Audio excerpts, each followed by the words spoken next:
Sorry. Udah Bang ya? Ulang dari awal beda Bang? Iya. Oke, baiklah, bismillahirrahmanirrahim. Assalamualaikum warahmatullahi wabarakatuh. Waalaikumsalam warahmatullahi wabarakatuh. Sebelumnya, perkenalkan kami dari kelompok 4 ingin mencoba menyampaikan hasil diskusi kami mengenai pembiayaan pendidikan. Yang mana di sini yang pertama kali akan menyampaikan yaitu kepada Bang Aul. Kepada Bang Aul, dipersilakan. Baiklah, terima kasih para moderator. Perkenalkan, nama saya Aulia Eka Putra, 41C17020. Pada kesempatan kali ini saya akan menjelaskan mengenai pengertian dan konsep pengertian manajemen keuangan pengelolaan, dan konsep pengelolaan biaya pendidikan. Yang pertama itu pengertian, itu ada beberapa pendapat ahli yang saya ambil. Musdito tahun 2017, kemudian Irawan dan Novel tahun 2019, 2013, dan Zulfa 2016. Nah, yang pertama itu menurut Munir tahun 2017. Musdito 2017, halaman 3. Pembiayaan pendidikan merupakan salah satu sistem yang sentral dalam pendidikan. Pembiayaan bagian daripada pendukung penyelenggaraan pendidikan karena menyangkut tentang pembiayaan operasional penyelenggaraan pendidikan dari hal yang terkecil sampai kepada pembiayaan operasional yang besar. Penggunaan pembiayaan pendidikan diorientasikan kepada pembiayaan operasional pendidikan yang mendukung pada peningkatan mutu pendidikan yang tepat sasaran dengan memenuhi sistem tata kelola manajemen keuangan sekolah. Nah, tata kelola manajemen keuangan sekolah harus dipahami dalam pelaksanaan pembiayaan pendidikan. Kemudian yang kedua, menurut Irawan dan Novel tahun 2019, halaman 74, pengelolaan pembiayaan pendidikan di sekolah meliputi 3 hal, yaitu financing, menyangkut dari mana sumber pembiayaan itu diperoleh. Yang kedua, budgeting, bagaimana dana pendidikan itu dialokasikan. Dan yang ketiga itu accountability, bagaimana anggaran yang diperoleh itu digunakan dan dipertanggungjawabkan. Kemudian, menurut Munir itu kurang lebih sama saja. Yang terakhir itu menurut Zulfa tahun 2016, halaman 132 sampai 133. Dalam konsep manajemen pembiayaan pendidikan, maka akan muncul konsep fungsi manajemen. Nah, pembiayaan pendidikan secara umum aktivitas manajemen pembiayaan pendidikan paling tidak mencakup 3 tahap penting, yaitu perencanaan keuangan, budgeting, implementasi, pelaksanaan atau pengeluaran keuangan, accounting, dan tahap penilaian atau evaluasi keuangan, auditing. Perencanaan mencakup pengaturan secara koordinatif terhadap sumber-sumber pembiayaan untuk mencapai sasaran yang diinginkan. Sedangkan implementasi merupakan tindak lanjut dari rencana yang akan dilakukan secara bertahap dan disesuaikan dengan kebutuhan, dan evaluasi merupakan tahap penentuan bahwa sasaran yang telah direncanakan benar-benar telah tercapai. Next, prinsip-prinsip manajemen keuangan pendidikan itu ada 4.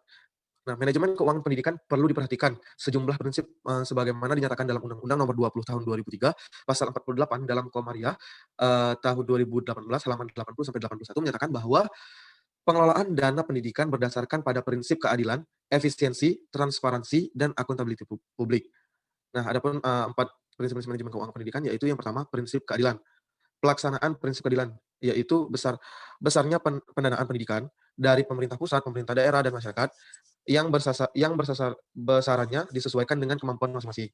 Kemudian yang kedua, prinsip efisiensi, mengarah pada perbandingan antara pemasukan dan pengeluaran atau antara daya, waktu, pikiran, dan biaya dengan hasil.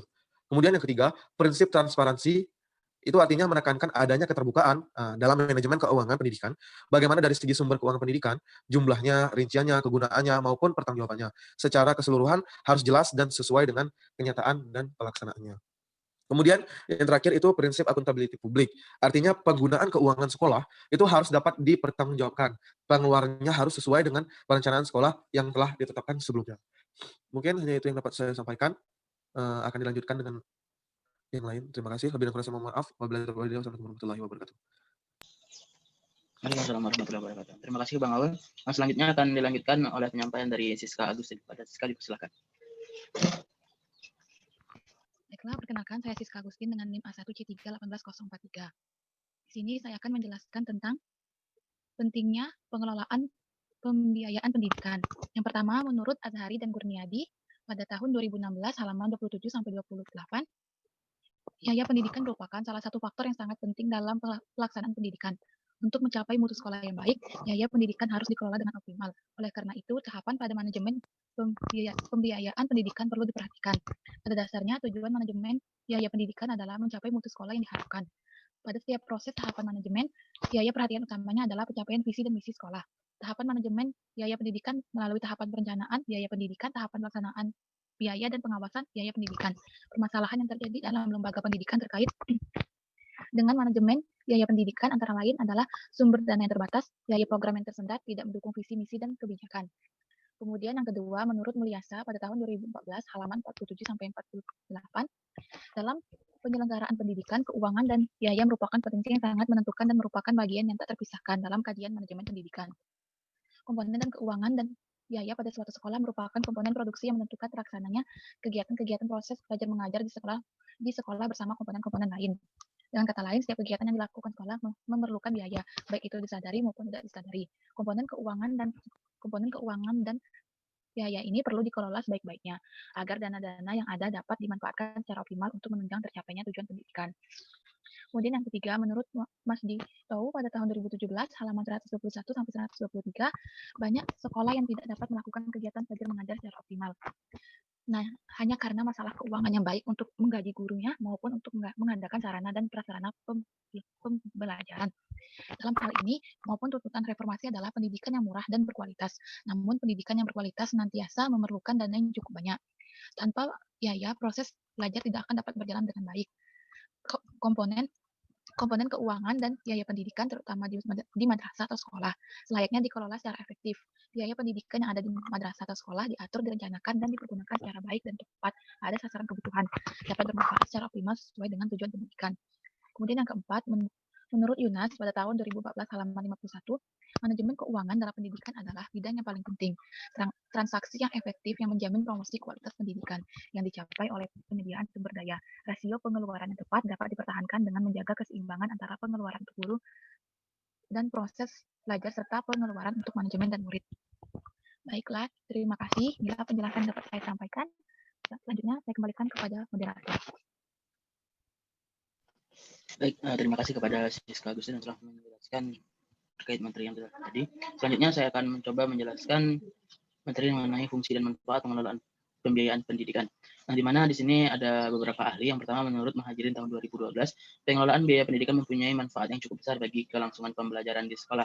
Pengelolaan biaya pendidikan bersumber dari partisipan masyarakat untuk meningkatkan jalannya berpendidikan. Tanpa partisipasi masyarakat, maka pendidikan tidak akan berjalan dengan baik. Yang kedua yaitu menurut Mulyasa pada tahun 2014, di mana beliau mengatakan dana pendidikan sebenarnya tidak secara aktual ataupun dengan uang saja, tetapi segala sesuatu pengorbanan yang diberikan untuk setiap aktivitas dalam rangka mencapai tujuan penyelenggaraan pendidikan itu juga merupakan pembiayaan pendidikan.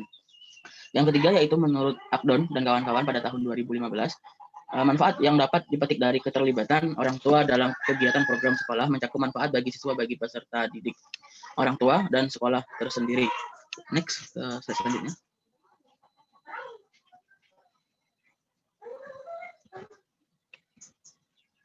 Oke, adapun di sini berdasarkan hasil penelitian Manitoba di Amerika Serikat pada tahun 1994, manfaat dari pengelolaan pendidikan itu terdapat beberapa manfaat, yaitu yang pertama manfaat bagi siswa, yaitu yang pertama dapat memperbaiki hasil dari akademik siswa, yang kedua dapat memperbaiki perilaku siswa di sekolah, yang ketiga meningkatkan motivasi belajar siswa di sekolah, dan yang keempat yaitu menurunkan angka putus asa sekolah ataupun putus sekolah. Jadi nilai putus sekolah bagi masyarakat itu minim. Yang kedua yaitu fungsi dan manfaat bagi orang tua siswa, di mana di sini dapat meningkatkan rasa kepuasan, harga diri, dan percaya diri orang tua. Selanjutnya munculnya gagasan baru untuk menolong anaknya belajar sebagai hasil bekerja di lingkungan sekolah. Yang ketiga yaitu menambah pengetahuan tentang perkembangan anak. Yang keempat memperkuat jaringan kerja sosial. Selanjutnya yaitu memperluas kesempatan untuk terlibat dalam masyarakat dan jaringan kerja lainnya. Yang selanjutnya yaitu meningkatkan pengawasan terhadap lingkungan anaknya. Dan yang terakhir yaitu hubungan yang baik dengan sekolah. Selanjutnya yaitu fungsi dan manfaat bagi guru dan sekolah. Nah, untuk bagi guru dan sekolah ada beberapa fungsi dan manfaat. Yang pertama yaitu sekolah berpengalaman lebih baik dengan orang tua dan hubungan masyarakat seperti adanya dukungan dan penghargaan dari masyarakat. Yang kedua yaitu sekolah dapat memfasilitasi guru-gurunya dengan lingkungan kerja yang lebih baik. Selanjutnya yaitu sekolah menerima bantuan dari luar untuk melaksanakan program-program yang hariannya bisa dibantu ataupun usaha meningkatkan dana sekolah. Selanjutnya sekolah dapat mengalami program akademik dan sosial yang lebih efektif lagi. Dan yang terakhir sekolah dapat dana dengan meningkatkan keterlibatan orang tua. Next, slide selanjutnya. Oke, menurut Nurdin dan Sibaweh pada tahun 2015, pembiayaan pembangunan pendidikan disusun dalam rangka melaksanakan ketentuan perundang-undangan serta kebijakan pemerintah dalam kurun waktu 5 tahun ke depan. Nah, pembiayaan pendidikan dalam kurun waktu 5 tahun ke depan ini disusun dalam rangka melaksanakan fungsi-fungsinya. Adapun fungsi-fungsinya itu ada 3 poin. Yang pertama, dapat memperjelaskan pemihakan terhadap orang miskin, yang mana di sini seperti yang tadi kaitannya, itu dapat meminimalisir angka tidak sekolah untuk usia anak. Selanjutnya yaitu penguat dan desentralisasi dan otonomi pendidikan. Dan yang ketiga yaitu intensif dan distensif. Oke, mungkin hanya itu yang dapat saya sampaikan. Selanjutnya akan disampaikan lagi oleh pemateri selanjutnya, yaitu kepada Saudari Nurmaliza. Pada Nurmaliza dipersilakan. Baiklah, selanjutnya saya akan menjelaskan tentang jenis-jenis biaya pendidikan. Biaya adalah besarnya dana yang diperkirakan perlu untuk disediakan pada proyek kegiatan tertentu. Biaya pendidikan adalah nilai rupiah dari seluruh sumber daya, baik dalam bentuk natura atau barang maupun uang, yang dikeluarkan untuk seluruh kegiatan pendidikan dari biaya pendidikan. Ada pula jenis-jenis biaya pendidikan. Menurut Haryati pada tahun 2012, bahwa di tingkat sekolah, biaya dapat diklasifikasikan ke dalam biaya operasional dan biaya investasi.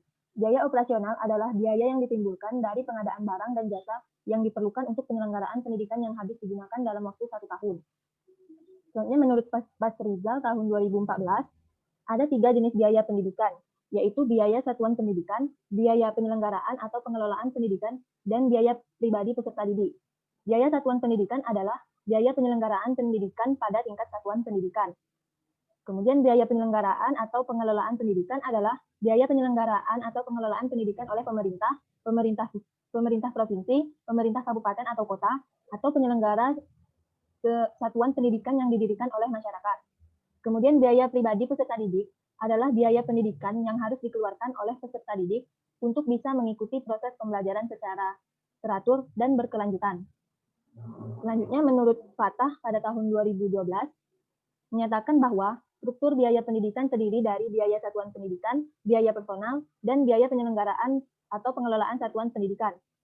Biaya satuan pendidikan ini meliputi biaya investasi dan biaya operasi. Biaya investasi terdiri dari biaya investasi lahan pendidikan maupun biaya investasi selain lahan pendidikan. Biaya operasi terdiri dari biaya personalia dan biaya non-personalia. Biaya non-personalia ini ada pula jenisnya yaitu beasiswa, beasiswa prestasi, dan bantuan biaya pendidikan. Yang B, biaya penyelenggaraan dan pengelolaan satuan pendidikan, meliputi biaya investasi dan biaya operasi. Kemudian yang C, biaya personal. Biaya personal terdiri dari biaya personalia atau biaya pegawai dan biaya non-personalia, bukan pegawai. Selanjutnya, menurut Akdon dan kawan-kawan pada tahun 2015, pada umumnya terdapat 4 kategori biaya, yaitu biaya langsung, biaya tidak langsung, biaya pribadi, dan biaya sosial. Biaya langsung adalah biaya yang langsung menyentuh aspek dan proses pendidikan, misalnya gaji guru dan pegawai, pengadaan fasilitas belajar, ATK, buku rujukan guru, dan buku pegangan siswa. Biaya tidak langsung adalah biaya yang dikeluarkan oleh siswa, orang tua, atau masyarakat untuk menunjang keperluan yang tidak langsung seperti biaya hidup, pakaian, kesehatan, gizi, transportasi, pemondokan, dan biaya kesempatan yang hilang selama pendidikan. Yang ketiga, biaya pribadi adalah biaya yang dikeluarkan oleh keluarga untuk membiayai sekolah anaknya. Di dalamnya termasuk biaya kesempatan yang hilang. Biaya ini meliputi uang sekolah, ongkos, dan pengeluaran lainnya yang dibayar secara pribadi. Dan yang terakhir yaitu biaya sosial, adalah biaya yang dikeluarkan oleh masyarakat untuk membiayai sekolah, termasuk di dalamnya biaya yang dikeluarkan oleh keluarga secara perorangan, namun tidak semua biaya sosial dapat dimasukkan ke dalam biaya pribadi. Baiklah, hanya itu yang saya dapat sampaikan. Saya kembalikan ke moderator. Baiklah, terima kasih kepada Saudari Normaliza. Untuk selanjutnya itu akan disampaikan oleh Agustin. Kepada Agustin dipersilakan.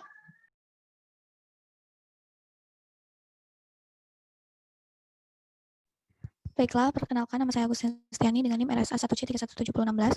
Di sini saya akan menjelaskan tentang sumber dana pendidikan. Menurut Mulyasa tahun 2005 dalam Nafisa, dalam penyelenggaraan pendidikan, keuangan dan pembiayaan merupakan potensi yang sangat menentukan dan merupakan bagian yang tak terpisahkan dalam kajian manajemen pendidikan. Keuangan merupakan komponen produksi yang menentukan terlaksananya kegiatan-kegiatan proses belajar mengajar di sekolah bersama komponen lain. Sedangkan menurut Sustiorini dalam Komariah, bahwa secara garis besar sumber keuangan pendidikan dapat dikelompokkan menjadi 3, yaitu pemerintah, baik itu pemerintah pusat, pemerintah daerah maupun keduanya, orang tua siswa, dan masyarakat, baik yang sifatnya mengikat maupun tidak mengikat. Yang ketiga itu menurut Rahman, yaitu biaya pendidikan yang dikeluarkan untuk penyelenggaraan pendidikan tidak akan tampak hasilnya secara nyata dalam waktu yang relatif singkat. Oleh karena itu, uang yang dikeluarkan oleh pemerintah, masyarakat maupun orang tua untuk membeli pendidikan bagi anaknya harus dipandang sebagai investasi. Biaya yang dikeluarkan di bidang pendidikan sebagai bentuk investasi pada periode tertentu pada masa yang akan datang harus menghasilkan keuntungan atau manfaat baik dalam bentuk finansial maupun non-finansial. Next. Pembiayaan pendidikan dari pemerintah pusat. Menurut Mas Edito, sistem pendidikan di Indonesia memperlihatkan bahwa biaya sekolah masih dibebankan sebagian besar kepada pemerintah. Karena itu, jumlah anggaran pendidikan di tengah perkembangan ekonomi kita yang kurang baik sangatlah minim. Terlebih lagi, kurang seriusnya pemerintah dalam mencurahkan perhatiannya terhadap pendidikan yang belum memandangkan sebagai sektor ekonomi prioritas. Sedangkan menurut Rahmah, sumber keuangan pada suatu sekolah secara garis besar dapat dikelompokkan menjadi 3, yaitu pemerintah, orang tua, dan masyarakat. Selanjutnya, menurut Martin dan Mas Edito, menjelaskan bahwa sumber dana dari pemerintah pusat adalah berasal dari APBN baik untuk membiayai kegiatan rutin yang tercantum dalam DIK maupun membiayai kegiatan pembangunan yang tercantum dalam DIP. Selanjutnya, menurut Widiatmoko, Dana BOS merupakan suatu program pemerintah untuk membantu penyediaan pendanaan biaya operasional dan non-operasional sekolah. Program BOS dikomandani oleh Kementerian Pendidikan dan Kebudayaan, yang mana dalam pelaksanaannya penyaluran dan pengelolaan wajib berpedoman pada buku petunjuk teknis penggunaan dana BOS yang diterbitkan oleh Kemendikbud. Selanjutnya, menurut Arwil Dayanto, pemerintah pusat memiliki anggaran yang diatur dalam Undang-Undang Nomor 8 Tahun 2016 tentang APBN Pasal 1 Ayat 39 yang mendefinisikan bahwa anggaran pendidikan adalah alokasi anggaran pada fungsi pendidikan yang dianggarkan melalui Kementerian Negara, alokasi anggaran pendidikan melalui transfer ke daerah dan dana desa, dan alokasi anggaran pendidikan melalui pengeluaran pembiayaan, termasuk gaji pendidik tetapi tidak termasuk anggaran pendidikan kedinasan untuk membiayai penyelenggaraan pendidikan yang menjadi tanggung jawab pemerintah. Next. Pembiayaan pendidikan dari orang tua siswa. Menurut Martin dan Mas Hidoto juga menguraikan jenis pembiayaan pendidikan yang berasal dari orang tua. Seperti yang pertama itu ada SPP, yang kedua ada sumbangan Badan Pembantu Penyelenggaraan Pendidikan, yang ketiga ada komite sekolah. Nah, yang komite sekolah itu nama badan yang berkedudukan pada satu satuan pendidikan baik jalur sekolah maupun luar sekolah atau beberapa satuan pendidikan yang sama di satu kompleks yang sama. Itu menurut Zulkifli. Selanjutnya, menurut Fitri, dalam perencanaan penggunaan dana BOS, hal utama yang dilakukan adalah penyusunan RAPBS yang merupakan rencana perolehan pembiayaan pendidikan dari berbagai sumber pendapatan serta susunan program kerja tahunan yang terdiri dari sejumlah kegiatan rutin serta beberapa kegiatan lainnya disertai rincian rencana pembiayaan dalam satu tahun anggaran. Selanjutnya, menurut Zulkifli, adapun fungsi komite sekolah adalah mendorong tumbuhnya perhatian dan komitmen masyarakat terhadap penyelenggaraan pendidikan yang bermutu, yang kedua melakukan kerjasama dengan masyarakat, yang ketiga menampung dan menganalisis aspirasi, ide, tuntutan, dan berbagai kebutuhan pendidikan yang diajukan oleh masyarakat. Next.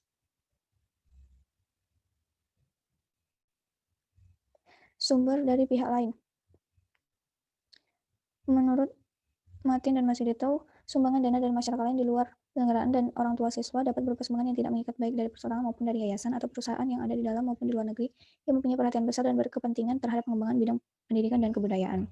Sedangkan menurut Puspitasari, dana yang berasal dari komite dan masyarakat sekitar merupakan dana yang memiliki potensi untuk dikembangkan karena tidak memiliki keterikatan fungsi penggunaan.